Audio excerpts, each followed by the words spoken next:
إن الحمد لله نحمده ونستعينه ونستغفره ونؤمن به ونتوكل عليه ونعوذ بالله من شرور أنفسنا ومن سيئات أعمالنا من يهده الله فلا مضل له ومن يضلله فلا هادي له وأشهد أن لا إله إلا الله وحده لا شريك له وأشهد أن محمدا عبده ورسوله أما بعد فإن خير الحديث كتاب الله وخير الهدي هدي محمد صلى الله عليه وسلم وشر الأمور محدثاتها وكل محدثة بدعة وكل بدعة ضلالة وكل ضلالة في النار. فقال الله تعالى في القرآن المجيد وفي الفرقان الحميد فأعوذ بالله من الشيطان الرجيم بسم الله الرحمن الرحيم يا أيها الذين آمنوا كتب عليكم الصيام كما كتب على الذين من قبلكم لعلكم تتقون.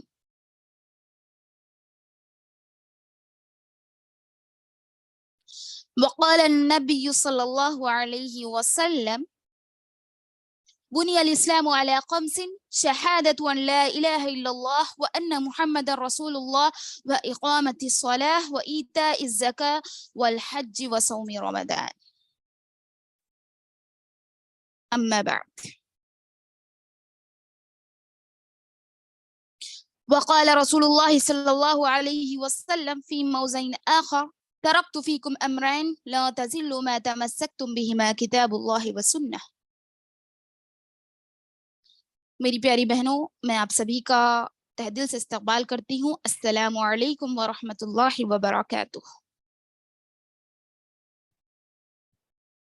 وعلیکم السلام ورحمۃ اللہ وبرکاتہ۔ تمام قسم کی تعریفیں، کبریائی، بڑائی، بزرگی اللہ رب العزت کے لیے لائق و سزاوار ہے، جس نے ہم کو ہر اس نعمت سے نوازا جس کا ہم کبھی بھی شکر ادا نہیں کر سکتے۔ بعدہ درود السلام نازل ہو اللہ کے بھیجے گئے سبھی انبیاء کرام پر، بالخصوص اپنے آخری نبی محمد صلی اللہ علیہ وسلم پر۔ میں پڑھتی ہوں درود، آپ بھی پڑھیے درود۔ اللہم صلی علی محمد وعلی آل محمد کما صلیت علی ابراہیم وعلی آل ابراہیم انک حمید مجید۔ اللہم بارک علی محمد وعلی آل محمد کما بارکت علی ابراہیم وعلی آل ابراہیم انک حمید مجید۔ جیسا کہ آپ سب جانتے ہیں، آج آپ سبوں کے سامنے جس عنوان پر میں لب کشائی کرنا چاہتی ہوں وہ ہے روزہ کیا ہے۔ روزہ کیا ہے یہ عنوان ہے، لیکن اس میں بہت سارے عنوانات آ جائیں گے انشاءاللہ۔ میں کوشش کروں گی کہ آج ہی وقت زیادہ بھی لگے تو کوئی غم نہیں ہے، لیکن آج ہی تمام مسائل کو ختم کرنے کی کوشش کروں گی۔ اللہ رب العزت سے دعا گو ہوں کہ اللہ تعالیٰ مجھے حق بات بتانے کی توفیق دے اور ہم سبوں کو مل کر اس پر عمل کر کر جنت حاصل کرنے کی ہمیں توفیق عنایت کرے۔ اللہم ارنا الحق حقا وارزقنا اتباعہ وارنا الباطل باطلا وارزقنا اجتنابہ، آمین۔ تو روزہ، سب سے پہلے ہم جانتے ہیں کہ روزہ ہے کیا، روزے کے لغوی معنی کیا ہے، الصیام کسے کہا جاتا ہے، اس کی فرضیت کیا ہے، اس کی حکمت کیا ہے، اس کے مسائل کیا ہے، ہمیں روزہ کیسے رہنا ہے، اگر ہم روزہ نبی کریم صلی اللہ علیہ وسلم کے طریقے پر رہیں تو اس کا اجر و ثواب کیا ہوگا، اور اس کے کتنے مقامات ہیں، اس کی کیا کیا فضیلتیں ہیں جو ہمیں دنیا میں اور آخرت میں ملنے والی ہے۔ یہ سب چیزوں کا احاطہ کر کے آپ کے سامنے بات رکھنے کی میں بھرپور کوشش کروں گی۔ اللہ تعالیٰ سے دعا ہے کہ اللہ تعالیٰ مجھے اس کی توفیق عطا فرمائے۔ رب اشرح لی صدری ویسر لی امری واحلل عقدۃ من لسانی یفقہوا قولی اللہم رب زدنی علما۔ ویسے تو اس عبادت کے بجا لانے والا عظیم اجر ثواب اور اللہ تعالیٰ کی بے شبہ نعمتوں اور اس کے انعامات سے بہراور ہوگا، لیکن ایک عظیم نعمت تمام تر عبادتوں سے زیادہ جو عبادت کا درجہ ہے وہ روزہ ہے. جیسے اللہ کے نبی صلی اللہ علیہ وسلم نے کیا فرمایا؟ بنی الاسلام علی خمس شہادت ان لا الہ الا اللہ وان محمد رسول اللہ واقامت الصلاة وایتاء الزکاة والحج وصوم رمضان. دیکھیے، فرض جسے کہا جاتا ہے اسے بجا لانے میں رکاوٹیں نہیں ہونی چاہیے. فرض ایک ایسی چیز کو کہا جاتا ہے جسے کسی بھی حال میں کرنا ہی کرنا ہوگا. ہاں، لیکن روزے کے کچھ ایسے احکام ہیں، کچھ ایسے چھوڑ سکتے جسے ہم، کچھ حالتیں ایسی ہیں جس میں ہم چھوڑ سکتے ہیں. وہ حالتیں بھی میں آپ کے سامنے رکھوں گی. کب روزہ چھوڑا جا سکتا ہے؟ اللہ تعالیٰ کی اجازت، باذن اللہ، اللہ کی اجازت کے تحت. لیکن اس کے علاوہ فرض عبادت ایک ایسی عبادت ہے جسے چھوڑنے والا عذاب کا مستحق ہو جاتا ہے. عذاب کا مستحق ہو جاتا ہے کیونکہ فرض اسے کہا جاتا ہے جس پر عمل کرنا ہر عاقل و بالغ پر لازم ہو جاتا ہے، لازم قرار دیا جاتا ہے. جیسے کیا فرمایا اللہ کے نبی صلی اللہ علیہ وسلم نے؟ اسلام کی بنیاد 5 چیزوں پر ہے، یعنی یہ فرائض ہے. کیا ہے؟ پہلی چیز تو اللہ کی گواہی دینے، ایک اللہ کی یعنی توحید ہے، شہادت ان لا الہ الا اللہ وان محمد رسول اللہ، اللہ کے سوا کوئی معبود برحق نہیں اور محمد صلی اللہ علیہ وسلم اللہ کے رسول ہے. دوسری چیز نماز کا قائم کرنا. تیسری چیز ہے زکوٰۃ کا ادا کرنا. چوتھی چیز ہے رمضان کے روزے رکھنا. اور پانچویں چیز ہے حج بیت اللہ کرنا.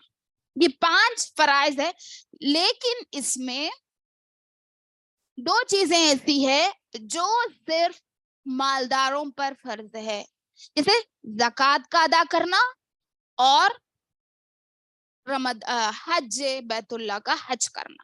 یہ 2 چیزیں صرف مالداروں پر استطاعت ہونے کے مطابق کرنا فرض ہے. باقی کی جو 3 چیزیں ہیں، یعنی اللہ تعالیٰ کی گواہی دینا، ایک اللہ کی گواہی دینا یعنی توحید پر گامزن ہونا، اور اس کے علاوہ نماز کا قائم کرنا اور روزے رکھنا، یہ ہر انسان پر فرض ہے، چاہے مالدار ہو یا نہ ہو. تو فرض اسے کہا جاتا ہے. سہل بن سعد رضی اللہ عنہ فرماتے ہیں رسول اللہ صلی اللہ علیہ وسلم نے فرمایا جنت کا ایک دروازہ ہے جس کا نام الریان ہے. قیامت کے روز اس دروازے سے سوائے روزے داروں کے کوئی اور داخل نہیں ہو سکے گا. کہا جائے گا روزے دار کہاں ہے؟ پکار ہوگی فرشتوں سے، فرشتے پکار کر کہیں گے، اللہ تعالیٰ حکم دے گا کہ کہو کہ روزے دار کہاں ہے. وہ لوگ کھڑے ہو جائیں گے اور اس دروازے سے اس کے سوا کوئی اور داخل نہیں ہوگا.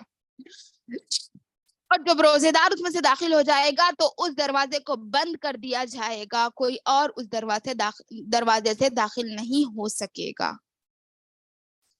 کیونکہ یہ عبادت جو ہے انتہائی عظیم عبادت اور فضائل خوبیوں سے حامل ہے، اسی لیے اس کے احکام و مسائل، اس کی معرفت، اس کو جاننا ہم پر، جو روزہ رکھ رہا ہے انسان، اس پر فرض ہے، اس کی اشد ضرورت ہے.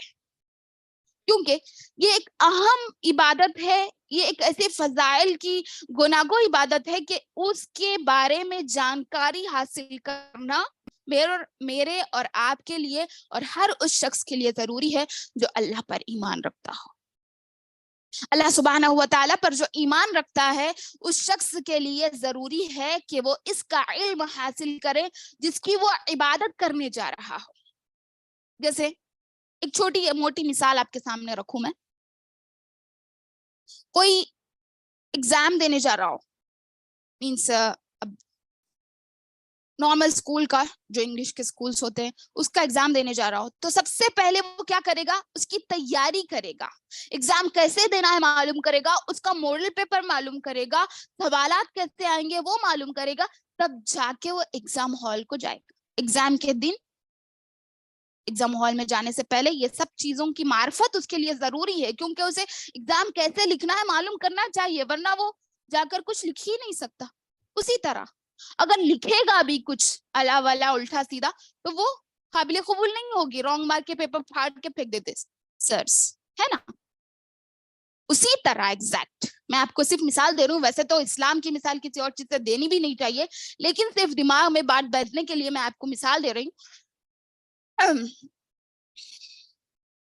تو بالکل اسی طرح ہم کو بھی روزہ رکھنے کے لیے اس کی معرفت, اس کی جانکاری, اس کا علم, کس طرح ہمیں روزہ رکھنا ہے, کون سا روزہ قابل قبول ہے, کون سا روزہ نہیں ہے, اس میں کون سی دعا پڑھنی چاہیے, کب افطاری کرنی چاہیے, کب سحری کرنی چاہیے, یہ سب چیزوں کی معرفت, یہ سب چیزوں کا علم رکھنا ہمارے لیے ضروری ہے. اگر اسی طرح اگر ہم نے اس بچے کی طرح جو پڑھا نہیں, جا کے کچھ بھی لکھ دیا اور پیپر پھاڑ کے پھینک دیا گیا, اسی طرح اگر ہم نے علم حاصل نہیں کیا اس چیز کا اور ہم الٹا پلٹا روزہ رہ لیے, جب بھی افطاری کر لیے, جب بھی سحری کر لیے, تاخیر سے افطار کر لیے اور بہت جلدی سحری کر لیے, ایسا کچھ بھی مسئلے ہیں جیسے توڑے عورتوں کے مسائل ہوتے ہیں اور بہت سارے جو بھی مسائل ہوتے ہیں, اگر ہم نے ایسی غلطیاں کی تو ہمارا بھی وہ روزہ پھاڑ کے پھینکنے کے قابل ہو جائے گا, تو وہ قابل قبول ہی نہیں ہوگا. کیونکہ عمل کے قبول ہونے کے لیے 2 شرطوں کا ہونا ضروری ہے. اکثر میں میرے درس میں یہ بات دہراتا ہوں آپ کے سامنے. کیا شرطیں ہونا ضروری ہے؟ پہلی شرط تو اخلاص نیت, صرف اللہ کے لیے میں یہ کام کر رہی ہوں. دوسری شرط محمد صلی اللہ علیہ وسلم کے مکمل طریقے پر ہونا. اگر وہ طریقہ جو محمد صلی اللہ علیہ وسلم کا نہیں ہے, من عمل عملا لیس علیہ امرنا فہو رد, کسی شخص نے ایسا عمل کیا جس پر میرا قول نہیں ہے, میرا عمل بھی نہیں ہے, تو وہ عمل مردود ہے, یعنی شیطانی عمل ہے جسے پھینک دیا جائے گا, جس کی کوئی ویلیو نہیں ہوگی. یہ میرے الفاظ نہیں ہیں, میرے اور آپ کے آخری نبی محمد صلی اللہ علیہ وسلم کے الفاظ ہیں. تو اس کا علم کا, اس کے بارے میں جانکاری حاصل کرنا, اس کی معرفت حاصل کرنا, اس کا علم حاصل کرنا میرے اور آپ پر فرض ہے. تو لہٰذا اب ہم اس کی معرفت حاصل کریں گے. سب سے پہلی چیز روزہ, جسے عربی میں الصوم اور الصیام کہا جاتا ہے, اور روزے دار کو صائم کہا جاتا ہے. تو روزے کے لغوی معنی صوم یا صائم, سیام, صوم, سیام اور صائم. صوم کہتے ہیں روزے کو, سیام بھی کہتے ہیں روزے کو, اور صائم کہتے ہیں روزے دار شخص کو. ٹھیک ہے, تو صائم کہا جاتا ہے لغت میں, یعنی ڈکشنریکل میننگ اس کا یہ ہے کہ کسی چیز سے مطلقاً یعنی جان بوجھ کر رکے رہنا, بچے رہنا. کسی چیز سے جان بوجھ کر, مطلقاً یعنی جان بوجھ کر رکے رہنا, بچے رہنا. اسی لیے بات سے جو شخص رک جاتا ہے اسے صائم بھی کہا جاتا ہے. جیسے سورہ مریم میں مریم علیہ السلام نے جو انی نظرت للرحمن صوما فلن اکلم اليوم انسیہ, جو سورہ مریم کی آیت نمبر 26 میں کیا فرمایا اللہ تعالیٰ نے کہ میں نے رحمان کے لیے نظر باندھی ہے, میں آج کے دن کسی سے بات نہیں کروں گی. یہ مریم علیہ السلام کے الفاظ ہیں. تو یہاں پر جو صومن آیا آیت میں, اس کا معنی ہے رک جانا, ٹھہرے رہنا, رک جانا. تو روزے کا ڈکشنریکل میننگ یہ ہے کہ کسی چیز سے رکے رہنا, اسے چھوڑ دینا, اس کو سیام, صوم کہا جاتا ہے. اور اسلام کی شریعت میں, اصطلاح شریعت میں روزے کا معنی ہے, فقہاء اکرام نے اصطلاح شرع میں روزے کے متعدد تعریفات کیے, متعدد تعریفات. سب مطلب ملتے جلتے ہیں, سملر ہے, لیکن سب کے اقوال الگ الگ ہے. تو ہم مطلب سب کے قول بیان کر کے تو فائدہ نہیں ہے, صرف ایک قول ہم لیں گے جو کہ امام قرطبی رحمہ اللہ علیہ فرماتے ہیں کہ عبادت الہی کی نیت سے, یعنی اللہ رب العزت کے عبادت کرنے کی نیت سے, طلوع فجر سے لے کر, یعنی فجر کے طلوع ہونے سے لے کر غروب آفتاب تک, یعنی سورج کے ڈوبنے تک کھانے پینے اور شہوانی خواہشات سے رکے رہنے کا نام روزہ ہے. اصطلاحی تعریف میں اللہ تعالیٰ کی عبادت کی نیت سے, پہلے دیکھیے کیا فرمایا انہوں نے, امام رحمہ اللہ علیہ نے,